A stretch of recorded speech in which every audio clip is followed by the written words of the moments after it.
planet. There's a lot I wish I could stand up here and talk about, but to me, the most important thing that we need to reclaim is nutrition.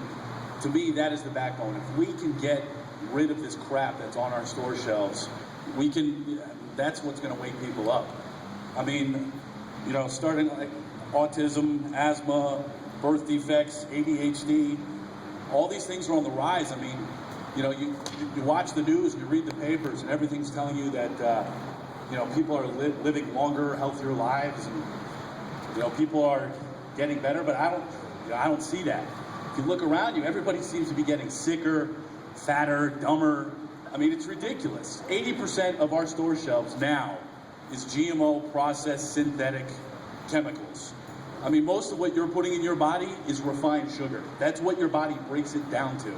Baby carrots, the only times I've been at a party and I decided I want to go the healthy route and eat baby carrots, they're crushed up, unusable parts of other carrots that are soaked in chlorine. That's what baby carrots are. And here I am thinking I'm eating something healthy. But yeah, what I want to focus on today is what I learned about with the corruption, with what they've managed to pull off. I want to start with the FDA, Federal Drug Administration, the branch of government that is designed to protect us from this kind of thing. I mean, they're considered to be an executive department promoting public health through the regulation and supervision of everything ranging from food safety to vaccines, pharmaceuticals, even biotechnology. So how is all this getting through them? Well, it turns out Michael Taylor is the head of the FDA. He worked for King & Spalding, a law firm from 1984 to 1991, in which he primarily represented Monsanto. He was a VP for public policy from 98 to 2001 for Monsanto. I mean, everything he does is in their favor. He's a massive shareholder, owns a huge portion of their stock, gets a lot of benefits from them. Let's go to the legal system. Clarence Thomas, one of the Supreme Court justices, he was a corporate lawyer for Monsanto from 76 to 79. Last year, Bowman versus Monsanto. He ruled in favor of Monsanto. Local farmers, all farmers, they now have to repurchase their seed every single year from Monsanto. They can't keep what they grow. And it strengthened their patenting rights. Monsanto's been patenting every kind of seed they can get their hands on. Clarence Thomas, he gets huge bonuses from American Enterprise Institute, speaks for them all the time. Roy Blunt, a senator, he's the one that authored the Monsanto Protection Act. I know most of you are probably familiar with that. Basically makes it so that we can't sue Monsanto for anything, makes them immune. I don't get how something like that goes through the legal system, honestly. But he got paid $64,000 from Monsanto to help author that act. In total, last quarter, Democrats received $72,000, Republicans received over $190,000 from Monsanto.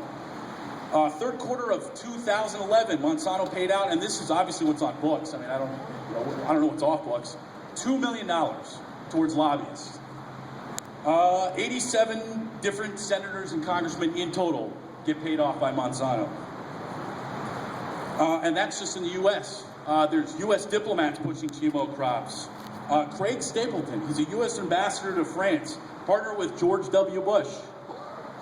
His document, 2007, said he needed to target retaliation against those not supporting GMO crops.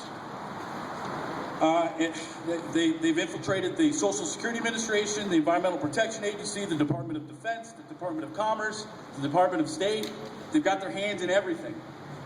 Recently, this past year, under the guise of private investors, they purchased Blackwater. Blackwater, let me tell you that. Blackwater is the largest private military security firm in the world. They employ former CIA, military, largest private contractor for the U.S. Department of State security services that practice state terrorism by giving the government the opportunity to deny it. Monsanto now owns them.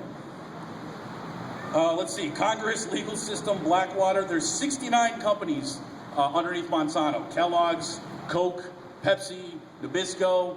All of these food companies are underneath the umbrella of Monsanto. When you're purchasing these food products, I mean, it's all GMO. They just purchased a company called Climate Corporation, which basically helps them predict weather. And again, this is what's on books. I mean, there's a lot of theories surrounding what that company can actually do with weather. But they estimate that this company alone will push their profits to $20 billion next year. So how do we combat something like this? How do we stop this? Obviously, awareness is the first key, but I mean, it's a corporation. Every corporation has the same weakness, and that's the consumer.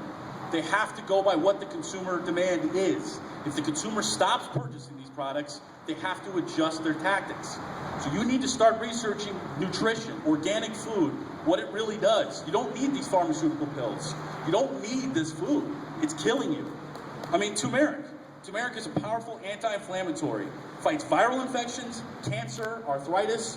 They say that honey can cure HIV. I mean, that's ridiculous. How is this just coming out? I don't understand. I mean, you know, everybody just goes off of what the TV tells them. You know, you got to stop watching TV. I mean, you got to start doing your own research.